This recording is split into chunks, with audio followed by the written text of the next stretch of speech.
Hey guys, welcome back to the C.H.P.R.R. and today I have a very special unboxing video to do, and it is this.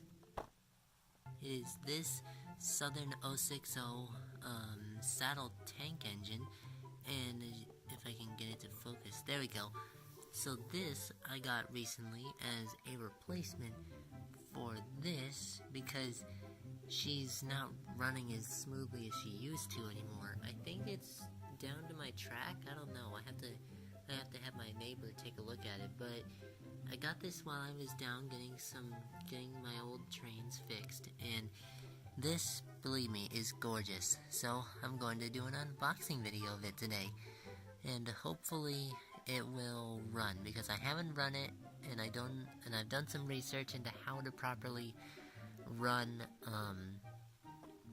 new engines. So let me take it out of the box real quick so that I can get a good look, because I haven't seen what this thing looks like in a 360 view.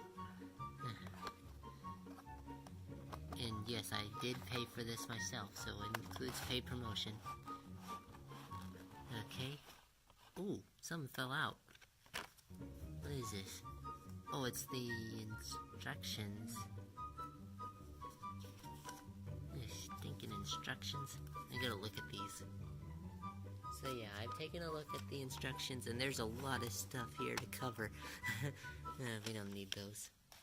Anyway, so now for the logo, and I haven't held her one-on-one like with my hands, so I have done a tiny bit of research into this engine, and I've found that these are some of the most successful 040 locomotives in the world, at least I think, because all the weight of the engine is pushing down on the wheels, so there's a lot of tractive effort. Okay, let me just get this. Ow. Okay. Wow. Now look at how small this thing is. That's my hand. These are HO, by the way. Just look at her. She is beautiful. Wow. Just beautiful. And for $40, this is a deal, right? This is a real good deal.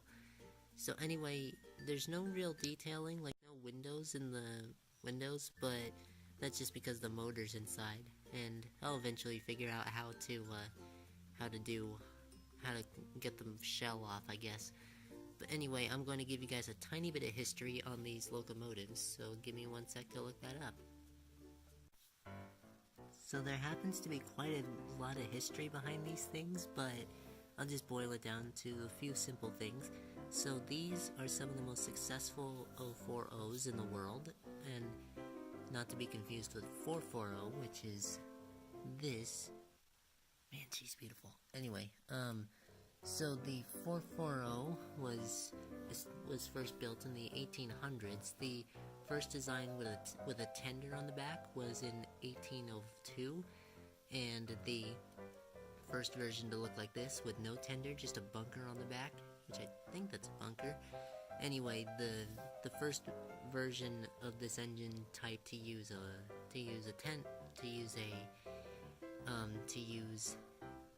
bunker like this was in 1850, and I don't know how many are preserved, but I have seen and both the tender and bunker varieties were first used in the United Kingdom before they came to America. What is this? This kind of looks like it pops off or something. This little thing right here, do you see that? Like a little line or something?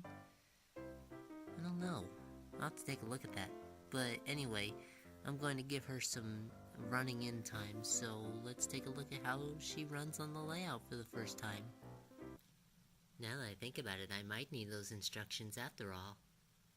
So I've looked at the instructions just a tiny bit, even though I don't like looking at the instructions, and it says that there are bidirectional lights. I don't know what that means, but there's a light in the back, and there's one on the front.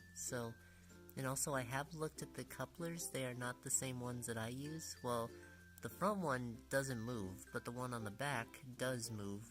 As you can see, it has like a little spring on the back, so that's good for my engines. So let's get this thing on the layout. Okay, so I've read the instructions a little bit, and I actually did a little bit of research into this kind of stuff, and found that if you want to run in the locomotive properly, you need to run it in first. I think that, because I watched this other guy named Sam's Trains, and he's an amazing train enthusiast and modeler. I highly recommend you go check him out. And he said that you're not supposed to attach coaches to these right away. You're supposed to run them in just a little bit. I'd say maybe, I don't know how long, but I did research and I didn't find much of anything. So I'm just going to run mine for a few minutes, and then I'll start recording again. So I just want to see what this thing even looks like when it's running. So, first run right here. Oh my goodness. It's so slow. And it's stuck on a piece of track. Wow, just look at that. Before it cuts out again. Wow. It's kind of jerky, but I think that's just because of my track. I mean, I need to clean it. I love it. Okay, I'm gonna get back to you in just a few minutes after I run this in for a sec.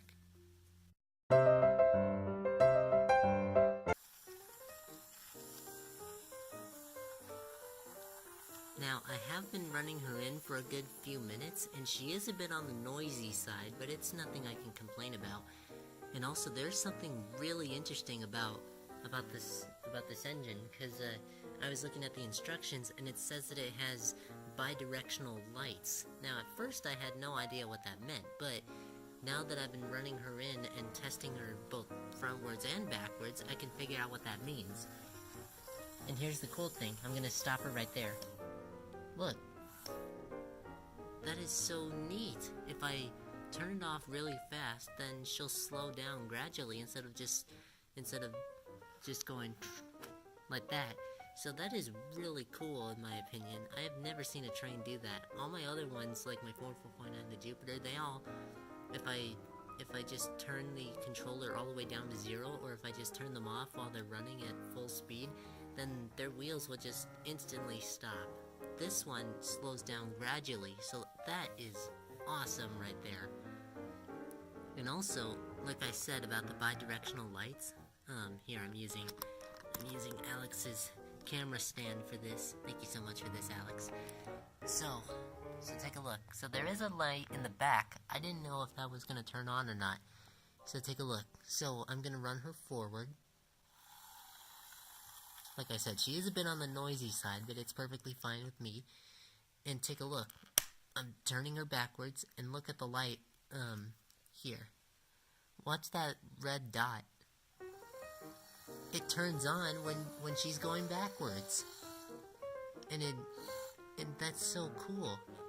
And take a look. There is a light on in the front, but it's not very noticeable. I think I might have to work on that a little bit. There is a lamp on, but it's not very bright. Maybe it's just because I'm running her so slow, but here, let's try fast speeds. So this is at 50% on the controller. Oh yeah, that lamp is a lot more noticeable. Man, she's quick for a young one. Wow.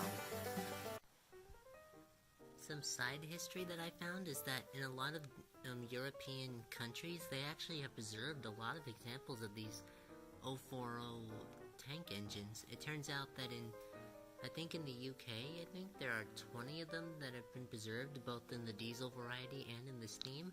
I don't know, I forgot, but however, this one, I can't find any information on it, but I'm looking it up right now. And so I've been running her for a good 10 minutes, and she is beautiful in terms of speed. I mean, look at how slow she can go. Yeah, that's right, she is moving. And she's good at slow speeds on my layout, because if you don't know, my layout is actually at an angle. Man, that backlight is so cool. So like I was saying, my layout is at an angle. Where we are right now is level. Back there is level. But back there, where the rail yard is, it kind of goes downwards a little bit. I don't know why, but over there, it's a couple of millimeters, or maybe about half a centimeter lower than the rest of the layout. So this is something that I've been dealing with for years, even when the layout was first built. And also Alex explained to me that probably because of the fact that there's only one wire that the electricity flows through, and so in this area back here, there's low voltage, and due to the track I have. I don't know, but it's currently an ongoing process. And so now I'm going to run her a few more times, and then I'm going to see if she can pull a train like that one in the background. Hopefully the 44.9 doesn't mind. She's pushing one of the new freight cars I got. Actually, that's the only freight car I got.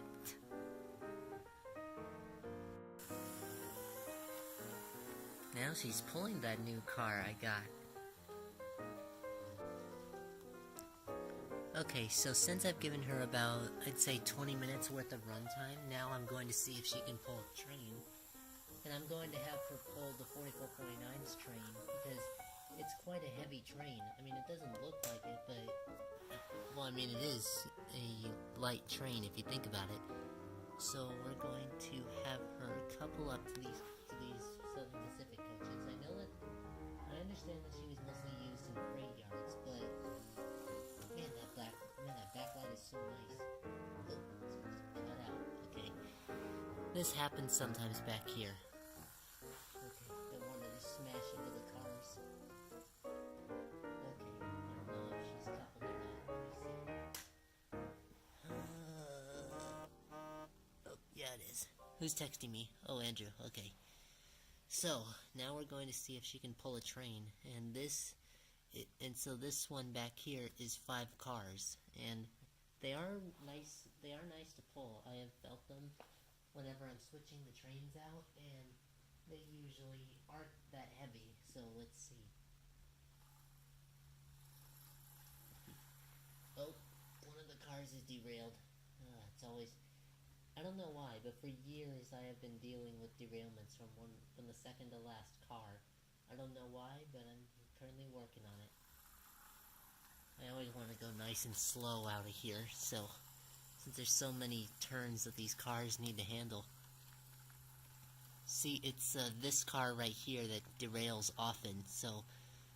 But I've been slowly fixing it. Okay, let's see how she does around the layout. Gentlemen, music please.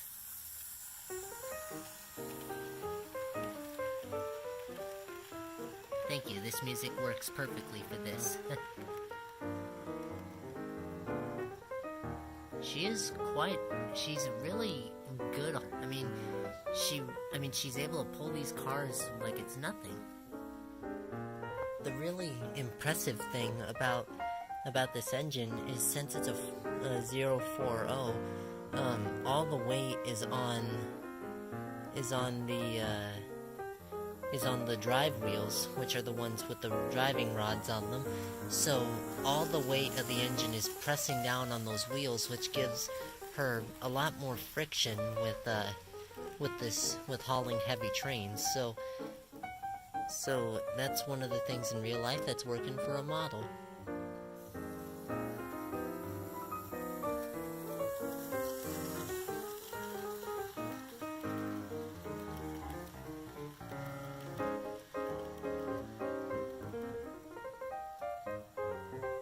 So nice, I love it.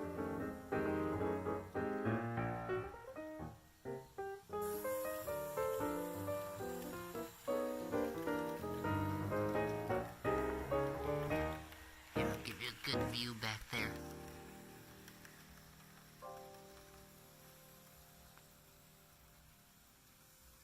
Sorry about the shakiness, that's me trying to hold the camera steady. She definitely can haul. And so now we're going to give her a real challenge, which is the Jupiter's train. So after I've been running her for a good few minutes while I'm videoing, I have actually decided that the speed for this engine is quite low. I noticed that the speed overall for this engine is very low on the controller. I want to be maybe historically accurate.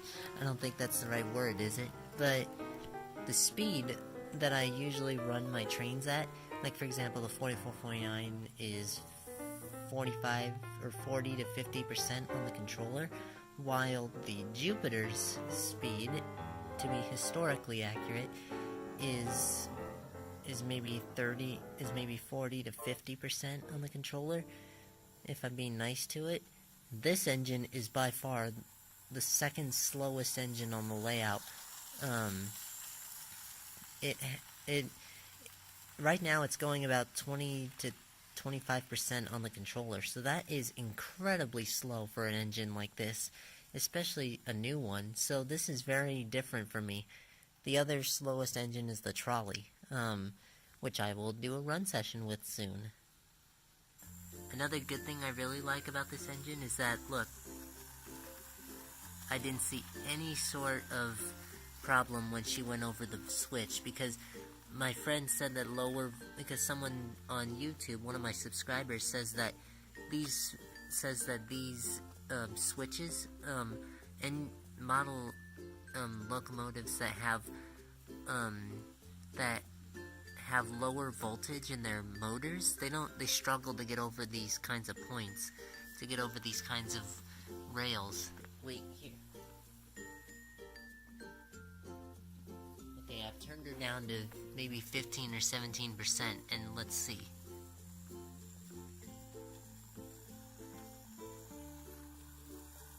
Not any, she didn't slow down at all. That is impressive. Especially for my layout, because my trains usually struggle on this point, and a little bit back there too. I don't know why. And by the way, this car at the end, this one right there, that was the first car that I got for the 4449 about 14 years ago. She's still being hauled by the same train.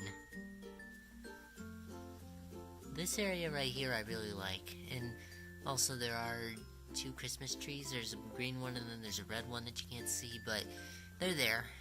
Another Christmas tree I'm trying to fix right now is gonna go here. Oh, look at that. That is beautiful. Okay, time to get the Jupiter's train. Okay, here she comes.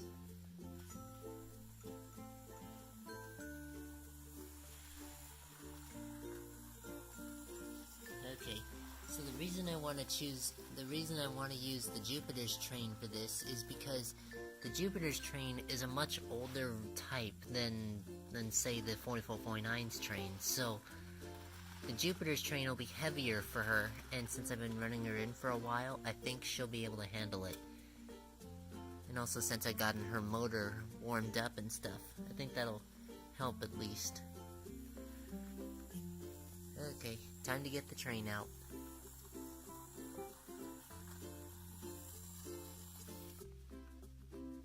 So this time I have the Jupiter's train. It's the same number of cars. The only problem is that the Jupiter's train is twice as heavy as the 4449's train. It may not seem like a whole lot difference in weight, but however, it's a difference that I'm able to notice. It's a very small difference, but like I said, it's big enough to notice. And as you can see, what I just did is I just connected 2 couplers that aren't even the same style. For example, this one is a knuckle coupler, and this one is a Rossi. And normally it would be like touching the track, so I had to tie some string to it. But anyway, another thing I'd like to point out is the level of detail on this thing. I mean, look at it. It's got beautifully painted, or is that sticker? I don't know. It's beautifully painted gold lettering and numbering. There's no windows like I said earlier. All there is the motor inside. There's a sunroof. At least I think that's what that is. there's riveting everywhere. I love it. Maybe these are like, ladders? I don't know. And the smoke box is beautiful, and so is the smoke box door if I can get down there. But anyway, this train is gonna be very nice, and I'm mostly gonna use this like for freight duties, or if another train is out of service for the day, then I can use this one to kind of take its place. I don't know. It's just interesting to see what I could use this train for. Anyway, thank you so much for watching, and I hope to see you again for another video on the C.H.P.R.R. Bye, everybody.